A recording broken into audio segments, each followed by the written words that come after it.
के तपाईँले घरमै बसेर रेस्टुरेन्ट स्टाइल लेमोनेड बनाएर पिउनु भएको छ? नपिएको भए आज बनाएर पिउनु चाहिँ एकदमै रेस्टुरेन्ट स्टाइल। त्यसको लागि धेरै केही चाहिँदैन, कागती अनि स्प्राइट।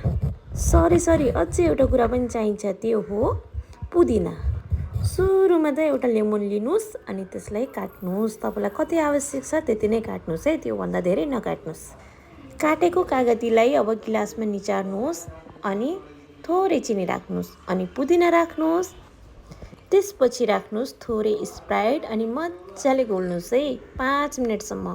स्प्राइट चिसो हुनुपर्छ नि फेरि है। मैले त 2 टुक्रा कागती काटेको थिएँ अनि 1 टुक्रा चाहिँ गिलासमा यसरी राखिदिएँ।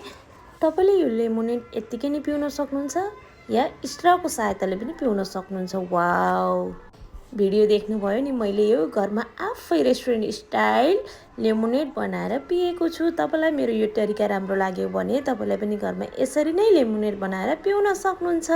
फेरि भेटौँला नेक्स्ट भिडियोमा। By by.